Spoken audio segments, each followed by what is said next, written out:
নমস্কার আপনাদেরকে। যারা নেগেটিভ এন্টিটিতে বিশ্বাস করেন যে নেগেটিভ এন্টিটি আছে, তারা কোনো হার্ম করতে পারে, নেগেটিভ মানেই হার্ম করে। তো বিষয় হলো যে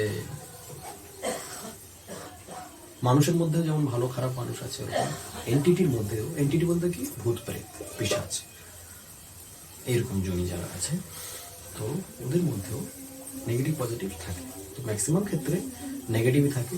তো আপনার যদি কখনো ফিল হয় যে আপনি কোনো নেগেটিভ ফিল করছেন, হ্যাঁ, নানান রকম হতে পারে, শরীর অসুস্থ থেকে শুরু করে নানান রকম। আপনার এই শরীরটা নিয়েই তো মেন, আপনার পরিচয়টা আপনার শরীরটা, দেহটা যদি না থাকে আপনার অস্তিত্ব কিসে। এরকম অনেক আত্মা তো ঘুরে বেড়াচ্ছে বাতাসে, বহু আত্মা আছে। এই জগৎ হচ্ছে ব্রহ্মময়। তাহলে আপনার যদি কখনো ফিল হয় এরকম নেগেটিভ কিছু, তাহলে কী করবেন? তাহলে এটাকে বলা হচ্ছে যে অনেকে, এটা অনেক লেভেলটা অনেক বেড়ে যায়, তাদের মাইন্ডের উপরে কবজা করে ফেলে, বুদ্ধির উপর কবজা করে ফেলে। তো তখন তারা ড্রাইভার্ট করে নিয়ে যায়। তো এটা কি বলা হয় যে যারা একটু নরম গোছের মানুষ, তাদের উপরে এইগুলো হয়। তো সেখানে কি করবেন, আমি একটা মন্ত্র বলে দেবো, সাবর মন্ত্র অবশ্যই, যেটা জলদি কাজ করে। এটা কি আছে, ভূত প্রেত বা যা কিছু এন্টিটি আছে এগুলোকে ঝাড়ন বা কাটান করার একটা ছোট্ট মন্ত্র, বড় নয়, যেটা আপনাদের খুব তাড়াতাড়ি মুখস্থ করতে সুবিধা হবে। আর এটা হচ্ছে আগের যেগুলো বলেছি এগুলো মুখস্থ করতে পারেন, নাও করতে পারেন, দেখে বলতে পারেন, কিন্তু আজকে যেটা বলছি এটা হচ্ছে মুখস্থ করতে হবে। কীরকম মন্ত্রটা লিখুন। নয়ন নাগরী পায়ে ঘাঘরি নদী, নয়ন নাগরী পায়ে ঘাঘরি নদী চ কানা, পহুচরে নাগরে মশানা, जात नहीं जतन नहीं দ্বৈত মশান, इसी वक्त উতরুন যায়। আমি ধীরে ধীরে বলছি যাতে আপনাদের প্রত্যেকটা শব্দ বুঝতে সুবিধা হয়। নালে এরকম করে যদি বলি যে নানা নাগরী পায় ঘাগরি নদী চক কানা পৌঁছলে নাগরে মশানা যাত নহি যতন নহি, এরকম করে বললে আপনাদের একটু বুঝতে অসুবিধা হয়, তাই আমি কেটে কেটে বলছি।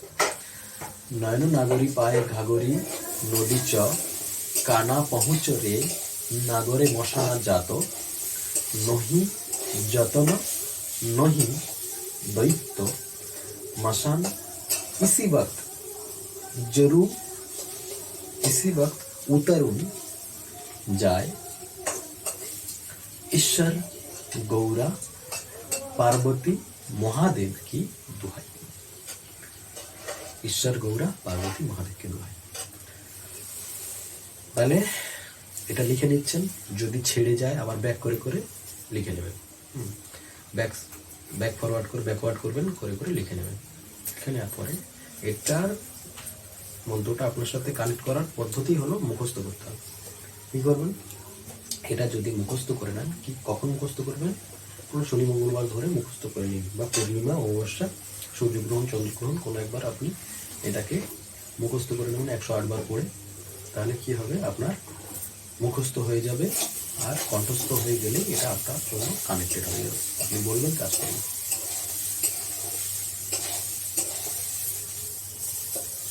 এবারে যখন এর মধ্যে আরেকটা পদ্ধতি করে দিই, এই মন্ত্রটি যখন এক শ্বাসে বলা শেষ হয়ে যাবে, জানবেন যে ওই মন্ত্র আপনার জন্য কাজ করতে শুরু করে দিয়েছে। এক শ্বাসে বলবেন, এটা 2 লাইনের মন্ত্র, তো 2-3 লাইনের মন্ত্র। তো আশা করি মুখস্থ করার পরে আপনি এক শ্বাসে আরামসে বলে দেবেন। এবার যখন এটা আপনার কানেক্টেড হয়ে গেল, তখন আপনি কি করবেন, কারোর উপরে যদি এরকম কিছু আছে আপনার যদি মনে হয়, তাহলে আপনি ডাইরেক্ট তারপরে এটা প্রয়োগ করবেন, ফুঁক মেরে 7 বার বলুন, 11 বার বলুন, এতেই কাজ হবে, আর এক্সট্রা লাগবে না। 3 বার, 7 বার, 11 বার বলবেন, তাতেই যদি ওর কিছু নেগেটিভ এন্টিটি কিছু থেকে থাকে তো ওটা পালাবে।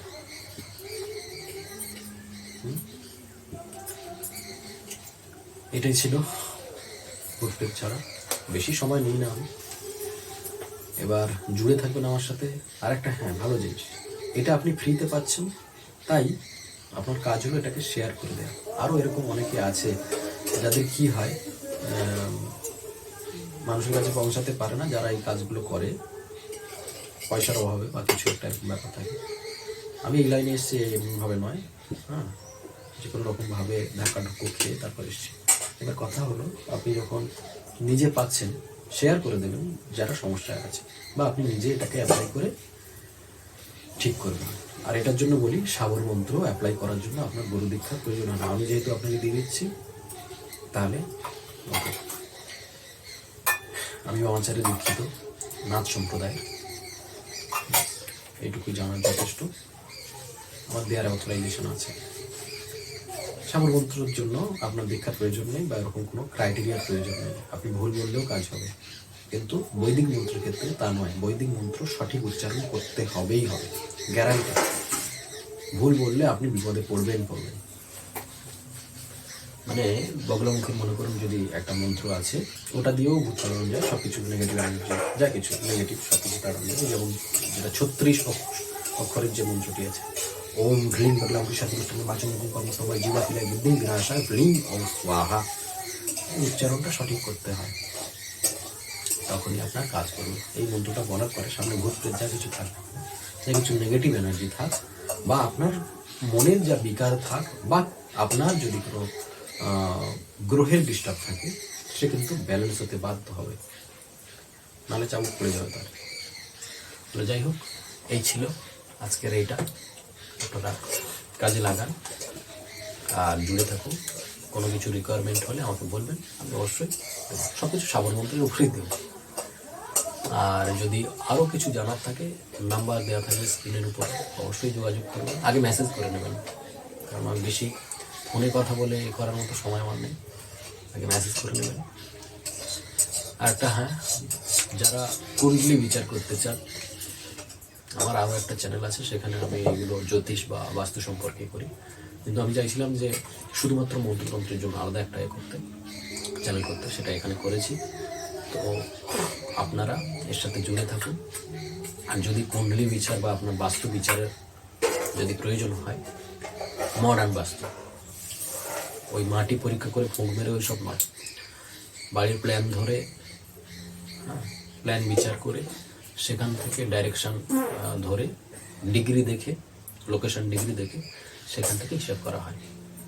তো সেইটাতে যদি কেউ ইন্টারেস্টেড থাকেন, অবশ্যই শিক্ষিত মানুষ এখানে বেশি ইন্টারেস্টেড হবেন,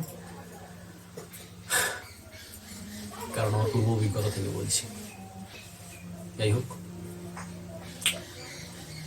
যারা অযথা তার্কিক মানুষ, আমার সাথে যোগাযোগ করবেন না, প্রয়োজন নেই। আমি অনেক বড় তার্কিক ছিলাম, তর্কের মাধ্যমে আমি যেতে চাই না, আমার সময় নষ্ট হবে। আপনার কাছ থেকে আমি 1 পয়সাও নেব না, তাই অযথা আমার কাছে বেড়িতর্ক করতে আসবেন না কেউ, তার ফলাফল বিপরীত হতে পারে।